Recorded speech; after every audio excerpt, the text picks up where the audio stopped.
Apostle Paul, towards the end of his life, he said, and I still haven't apprehended it. I'm still growing. I'm paraphrasing. I'm still moving from glory to glory, faith to faith. I haven't quite got it yet. Okay? This was after he was shipwrecked, after thrown in jail, stoned, after, evangelizing and done all that he did. He was still being worked on by God in his character, right? And he had moments in his ministry where he's like, I do the things I don't want to do, but the things I do want to do, I don't do. What can I do with this wretched flesh,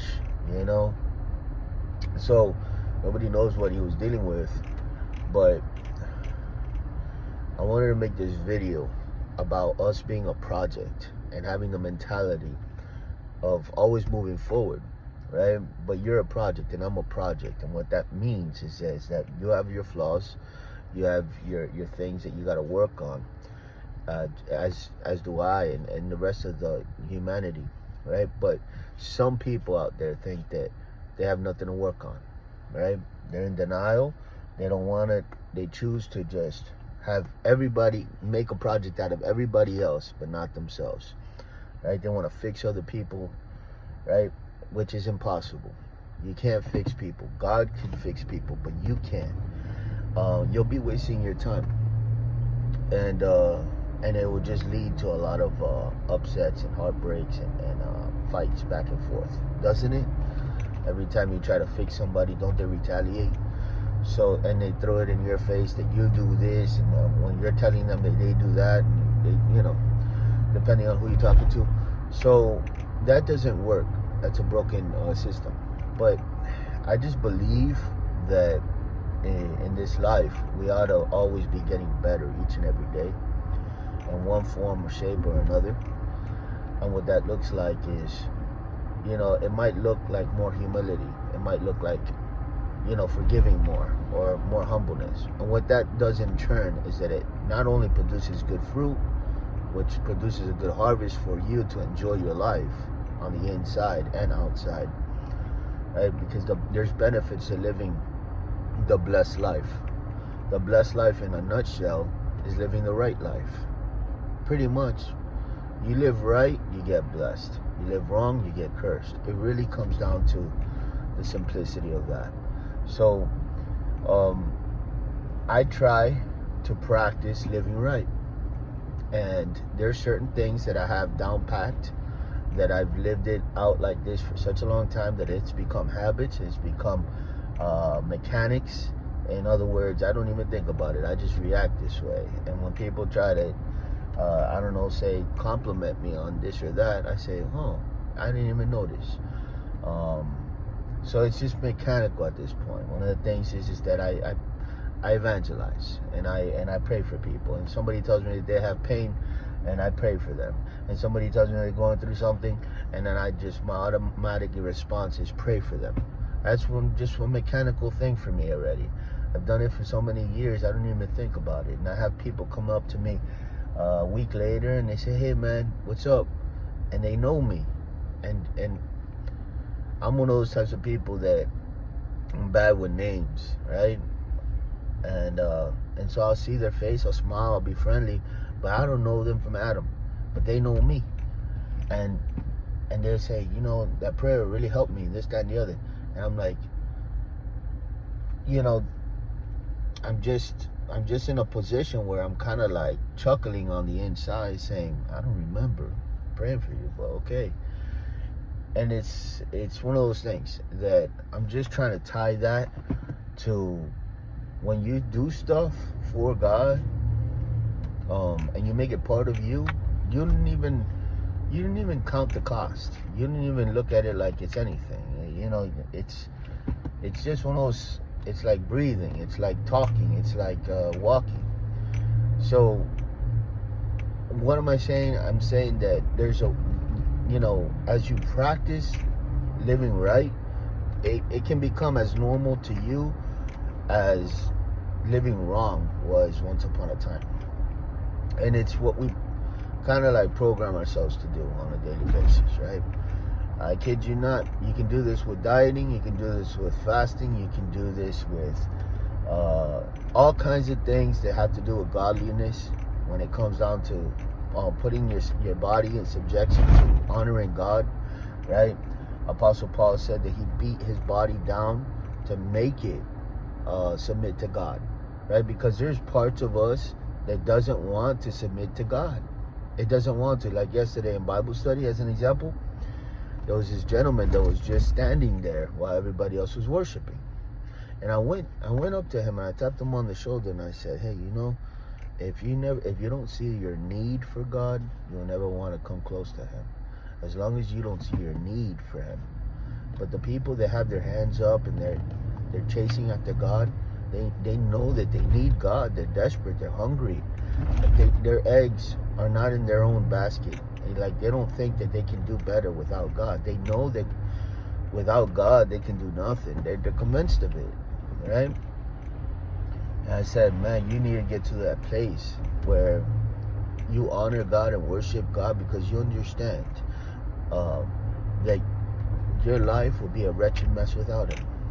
And you still seem to think that because you have a little bit of money in your bank account, like you're doing all right, right? You got a drug problem, you got a broken house problem, you got a no family problem, you got all these types of problems. But hey, you kind of mask it with all of these substitutes for God, and then those substitutes come and kind of put you in denial of your need for God.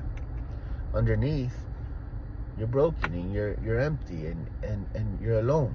And so put your pride down and put your just put your hands up and just, to the best of your ability, say, God, here I am, and help me with step one. Because step one is hard for me, which has to do with recognizing that you even want me in the first place, recognizing that you want a relationship with me, recognizing that you want to do a walk with me. Why would you want anything to do with me? People fight these battles, and it prevents them from even raising their hands, because they think, I don't measure up to these people that have their hands up, so what's the point? And they're just spectators. They're looking at everybody else and they feel that God is distant, and God is just waiting to respond back to what you offer Him. That's this whole thing. It works a lot with transactions as in you ask God for something in a prayer, God answers, but maybe He doesn't answer that particular prayer. When the Bible says continue to knock, seek and ask, don't give up, persevere, right? Long suffering. But relationship has everything to do with taking steps with God, not without God, with Him. And so while you're doing life, you invite God in on everything you do. That's relationship. That's covenant. That's priceless. And so I would say that one of the principal things that everybody needs in their life, one of the principal things is recognize your need for God and never leave that place. Always be with a contrite spirit and a meek heart before God. And what that means is that you're like, you know what, man, even if you had an opportunity to stray, you won't, because you understand what God brings to the table is far superior than what you can produce on your own. So a person could get the mic and try to bring themselves glory by way of ministry, and then the same person could take the mic and try to bring God glory by way of the ministry, and it's the same person, but the person that tries to bring God glory, God in turn makes that vessel a shiny vessel for other people to marvel at. But the person that tries to bring themselves glory because they want the shininess to them, they want to stand out and they want people to praise them, etc. The person that does it for themselves becomes sour in other people's eyes. Like, who does this person think he is? And things like that. It doesn't, you're going to have different people out there thinking different things, right? But basically, it would never yield the return that that person's looking for. The return that people are looking for, it's actually in serving. You see, I remember a time when I was a gangster and a thug and all this, and I was looking for attention, and I didn't even know that I was looking for attention. I was in denial. But internally, now that I know psychology and all this, I understand now that I was looking for attention. I was longing for love. I was longing for somebody to mentor me. I didn't have no father figure, etc.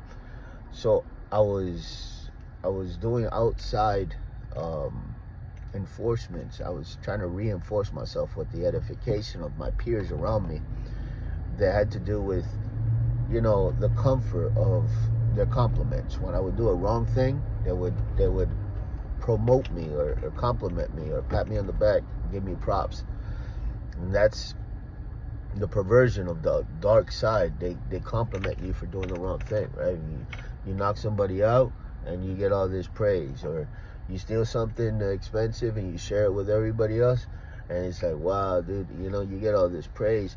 And if you don't have no identity and you don't have no roots and truth, then that thing will take you in a journey towards the wilderness, towards death, destruction. Because you'll continue, just like people chase a high of drugs. That's a high in and of itself, because people are paying you attention.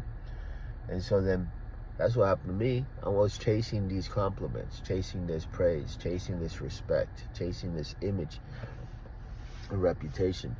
There was vanity in the very end, because I noticed in the end of the story, nobody really cared. Nobody really cared about me, or about what I did. That it was just kind of like shooting the wind, passing the time, you know, throwing the dice kind of thing. It was like we had nothing better to do. So we're going to chit chat, we're going to talk, I'm going to say some things that might make you feel good. And I'm taking that like you're marveling at me and my existence. You know, when you have no identity, you don't know where to put certain things in a landing zone. When somebody tells you something, some people take it to heart, some people discard it because they see it like it's an assignment, or they see it as leverage to get something from you. And people have different ways, perspective of looking at what you're telling them, right? But the more mature you become, you start to understand that it's almost like chess. You know, I don't know if you've ever played chess. I love playing chess. Chess is a game where not everybody plays it in life. Some people don't play it, but a lot of people do play chess, and they understand what they're doing. Every move that they make, there's strategy, there's motives behind it, and there's reasons why they're telling you what they're telling you, doing what they're doing, you know. And take it like grooming, you know, when a person, an adult, grooms a child, a teenager, etc., right? The teenager has no idea what they're doing. I mean, no idea what that person's doing. But the adult knows that they're making chess pieces. They're moving chess pieces. Every move has strategy behind it, and it's to get what they ultimately want in the very end, right? Dating is chess, right?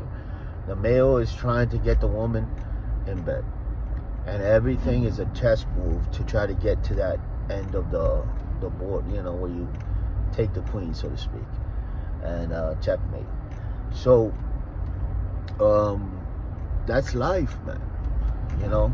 And so the more you understand, you know, this game of not just human psychology, that's how humans operate, but we got to understand how God operates, right? Also, equally important is how the devil operates, because you don't want to fall to the devices of the enemy. So you want to understand how the devil moves so that you don't fall for it. That comes with the gift of discernment. But you also want to follow God and please him. And by pleasing him, you have to know him. And to get to know him, you have to follow him. Read your Bible and follow him. Renew your mind. It's so essential. There's no option in this. You must do it. Because think about the alternative. If you don't do it, then life is going to continue to happen in the patterns and the cycles that it happens to you, but you will never have a response, an appropriate response on the chessboard to win it. And the reason why we're always getting our pawns removed in terms of getting eaten and this and that, the reason why is because we're making the wrong moves. Pretty much. We're making the wrong moves in life, and we're seeing the wrong results, and we're frustrated. I said, well, maybe evaluate the game all over again, and study and show yourself approved, and see where you could be going wrong. You know, I know that people think, no, it's not me, I'm not the problem, everybody else is the problem. You know, some people even blame God for being the problem, but never themselves. Like, no, be humble. You know, what if, you know, you're thinking the wrong thoughts? What if you're making the wrong moves? What if you're trusting the wrong people? Right? What if you're not, you know, dealing with your money appropriately? Like, study and evaluate yourself, and then start to make the appropriate moves to win the game, to see the proper response, and then learn how to win at life. Learn how to win. You know, a lot of things in this life is spiritual, but a lot of this life as well, you know, once you understand the spiritual side of it, you understand that not everything is spiritual. And once you understand that not everything is spiritual, then you understand your role in the whole game of it all, so to speak. Right? What's your role here? Right? Because God's not going to get up and go and make money for you. Right? You got to go to work. You got to be responsible. You got to take care of your family. You'll be amazed about how much you have to do, right? Like the apostles, they kept working while they were doing ministry. They didn't want to bother other people with offerings, so they kept working. And Apostle Paul was a tent maker, as an example, right? They all lived like lives that everything kept going in life. Family, job, responsibilities, duties, paying taxes, all that kept going, right? But ministry was at the center, the focus, the apple of their eye. Meaning, they evangelized while they were at their job. Meaning, you know, as they did life, they put evangelism, which is the heartbeat of Christianity, to save souls. They put that as the forefront of everything in their life, but they kept doing life. That's what I'm trying to say. Regular life, your life, my life, everybody's regular life, right? But along with regular life, they just showed you, like, hey, if somebody has something nice, don't covet what they have. Meaning, don't envy, don't be jealous, don't hate them for having that nice car. Right? So while they were doing life, they started to show people, don't stop treating people like this, stop doing this, stop doing that, right? And then that's how we get the Bible preached to us, so that we can understand how you can both honor God and then also honor yourself as a vessel, and then do better in life. You get the best of both worlds, both best of heaven and best of earth, and God is at the center. God bless you guys.